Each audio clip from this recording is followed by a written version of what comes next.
तो अब समय आ गया तिराना से आगे जाने का और बालकंद में अपनी जर्नी को एक और नए डेस्टिनेशन तक कंटिन्यू करने का। तिराना से मैंने एक नाइट बस ली अपने नेक्स्ट डेस्टिनेशन स्कोपिये जाने के लिए, जो कि मैसेडोनिया की कैपिटल है और जाना जाता है as the birth place of Alexander the Great, जिसने करीब करीब एक समय पूरी दुनिया पे कब्जा कर लिया था।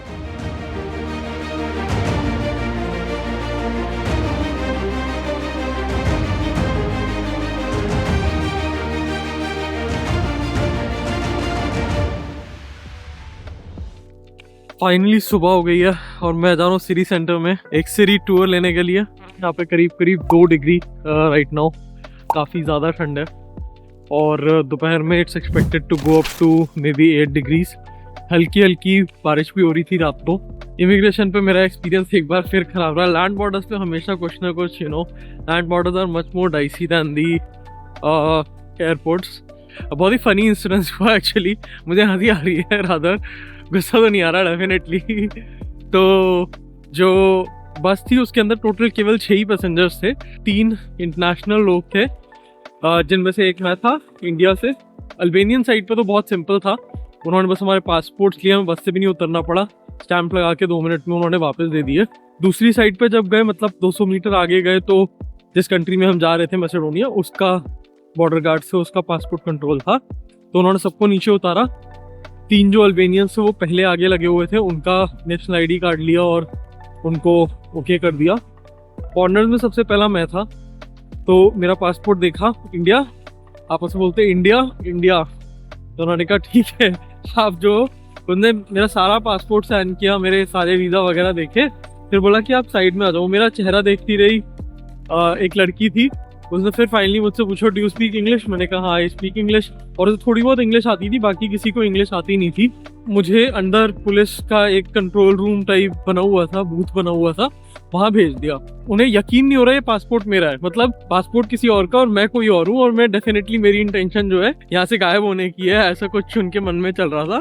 फिर सारे वीज़ा दोबारा से देखे, मेरी सारी पर्सनल डिटेल्स जो पासपोर्ट में दी हुई थी मुझसे कंफर्म कर रहे थे कि अपना डेट ऑफ बर्थ बताओ, अपना नाम बताओ, फर्स्ट नेम सेकंड नेम, कब इशू हुआ था तुम्हारा पासपोर्ट, साइन करके दिखाओ हमें। बाकी दोनों फॉरनर जो थे वो मतलब मुझे साइड कर दिया था, उनको जल्दी जल्दी क्लियर किया, मुझे 10 मिनट लगाए and finally they were like कि यार कुछ तो मिल नहीं रहा हमें, तो उन्होंने मुझे ठप्पा लगाया और भेज दिया।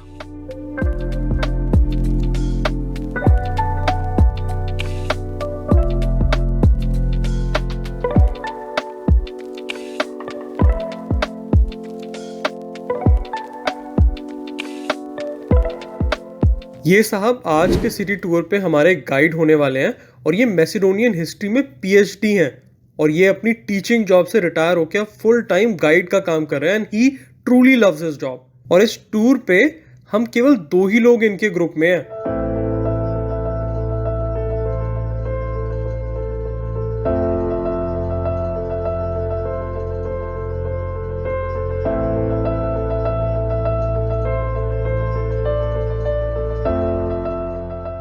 इस देश का फ्लैग कहीं ना कहीं मुझे इंडिया के सूर्यवंशी राजाओं के फ्लैग की याद दिला देता है और आज के इस टूर की शुरुआत इस फ्लैग के बारे में बात करके ही होने वाली है। You can notice the sun as a symbol on the flag. Okay.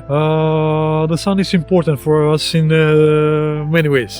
One is we are a sunny land. 2/3 of the days around the year are sunny days. So it is good for our agriculture, our winemaking, one of our prides. Another thing is the sun is a historic symbol of the Macedonians. इससे पहले इनका झंडा एक communist red flag हुआ करता था और इस पे एक स्टार लगा हुआ था। फिर कम्युनिज्म के फॉल के बाद इन्होंने झंडा भी बदल लिया और ये प्रेजेंट झंडा मैसेडोनियन किंगडम के फ्लैग से इंस्पायर्ड है, जो इनकी हिस्ट्री का वो पार्ट है जिस पे कंट्री बहुत ही प्राइड करती है।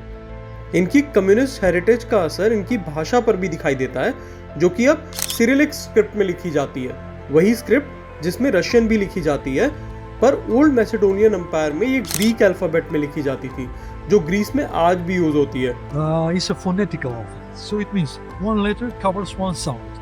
When you learn the letters, you will know to easily read and write in Cyrillics, one meaning of each letter in any possible combination. Actually आज के मैसेडोनिया देश से नहीं, बल्कि उस समय के मैसेडोनियन किंगडम से, जिसका इलाका आज के समय में ग्रीस के नॉर्दर्न हिस्से में आता है। इस रीजन के नाम पे काफी विवाद रहा है और फिर यूएन ने जाके डिसाइड किया है कि ग्रीस को ही केवल इस रीजन का नाम मैसेडोनिया यूज करने का हक है, जबकि मैसेडोनिया नाम की कंट्री को अपना नाम बदल के नॉर्थ मैसेडोनिया करना पड़ा। तो टेक्निकली मुझे ये कहना चाहिए कि मैं नॉर्थ मैसेडोनिया में हूँ। और मीनवाइल यहाँ पर पहले ग्रीक एम्पायर हुआ करती थी, फिर मैसेडोनियंस आ गए, जो आज जिससे नाम से कंट्री का नाम है मैसेडोनिया। मैसेडोनियन किंग जो थे अलेक्जेंडर द ग्रेट, सिकंदर महान जिसे बोलते हैं, वो पैदा यहाँ नहीं हुए थे। वो एक्चुअली ग्रीस की आज जो प्रेजेंट टेरिटरी है उसी में एक छोटे से शहर में पैदा हुए थे, बट वो बोलते हैं कि ग्रीक आर्मी में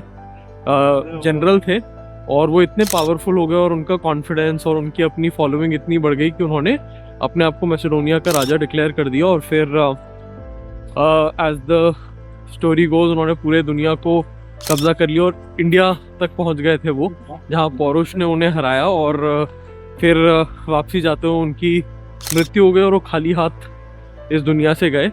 स्कोपिया शहर अलेक्जेंडर के टाइम एग्जिस्ट ही नहीं करता था और फिर भी यहाँ के लोग अलेक्जेंडर की अचीवमेंट्स पे काफी गर्व महसूस करते हैं और अलेक्जेंडर यहाँ पर नेशनल हीरो की तरह है। अलेक्जेंडर की स्टैचूज आपको सिटी में हर स्क्वायर में लगी हुई मिलेंगी। Macedonia was actually a part of the Roman Empire, पर एक समय रोमन एम्पायर दो हिस्सों में टूट गई थी। ईस्टर्न रोमन एम्पायर, जो ये स्लाविक रीजन है पूरा ईस्टर्न यूरोप जिसे आज बोलते हैं, उसमें फैली हुई थी और उसका सेंटर था कॉन्स्टेंटिनोपल, जो आज इस्तांबुल कहलाता है। और उसका जो रिलीजन बना आगे चल के उसे ईस्टर्न ऑर्थोडॉक्सी चर्च बोला गया, जबकि जो वेस्टर्न पार्ट था एम्पायर का वो अलग ब्रांच ऑफ क्रिश्चियनिटी जिसे आज कैथोलिक क्रिश्चियनिटी बोलते हैं, जिसका सेंटर रोम में वेटिकन में है। बाइजेंटीन एम्पायर के फॉल के बाद यहाँ मुस्लिम ऑटोमन्स का कब्जा हो गया और मैसेडोनिया के लिए ये पीरियड काफी टफ और डार्क था। रिलीजियस रिप्रेशन काफी कॉमन था और टैक्सेस भी बहुत हाई थे। आज भी उस एरा के मॉस्क और बाकी टर्किश कल्चरल एलिमेंट्स जैसे कि सोना हाउस, जिन्हें हमाम कहा जाता है, वो स्कोपिये में हर जगह मौजूद हैं। It is as a type a double bath. That means ladies and gentlemen could use it in the same time in identical separated spaces. Just the ladies had a more discreet entrance from a side street. How it was used? Entering in the area of the smaller domes, you enter in a cooler room, then gradually into a warmer and warmer room, ending with the pools with the big domes here. City का ये वाला part सारा Ottoman period में ही बनाया गया था। इसके अलावा ऑटोमन एरा की बाकी ज्यादातर चीजें भी well preserved है, which shows the tolerance of this city and its people and serves as a reminder of this city's turbulent past. It was originally built in the 15th century. There was a fire in the 17th century by an Austrian general that burned the city to the ground. It was rebuilt in 19th century. Now it is an active mosque, 5 prayers a day.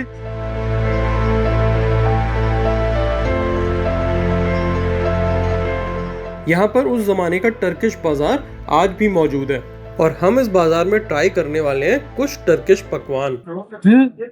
Locally said tavche gravche, that will mean beans in a pot made of clay. Here is the last thematic street in the old bazaar that we talked about earlier, we mentioned. It is the goldsmiths, the jewelry street. ये एक Ottoman कारवन सराय है जहाँ एक समय शहर में आने वाले ट्रेडर्स रहा करते थे, पर आज ये एक ओपन एयर पब्लिक बार है जो इस समय बंद है, पर समर में यहाँ पर जम के पार्टीज होती हैं। Its name is Kapan An, as it is written over there. This place seems pretty safe, well locked during the nights, like in a trap, like in a cage. Kapan in Turkish.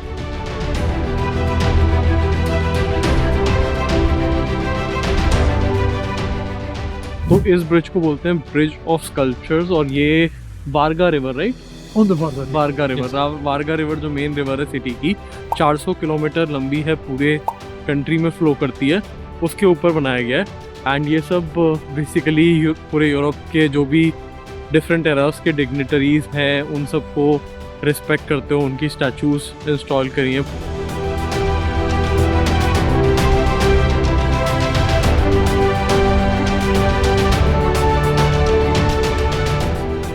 The person on the horse in front of the parliament building was the president of that republic, but it lasted only 10 days. The Ottomans recovered, they spoiled the park.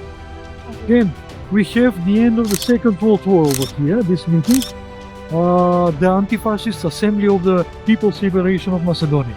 Here we have one new memorial that came with Skopje 2014 project. That is the memorial of the fallen heroes, paying respect to all those historic personalities that contributed for having our independent state. Mother Teresa, जिनका एक memorial हमने Albania में देखा था, उनके लिए Macedonian government ने भी यहाँ स्कोपिये के सिटी सेंटर में ये मेमोरियल बनवाया है, क्योंकि उनकी हेरिटेज सिर्फ अल्बेनियन नहीं मैसेडोनियन भी थी, और अल्बेनिया की ही तरह मैसेडोनिया में भी उनके लिए बहुत रिस्पेक्ट है। I say goodbye to you.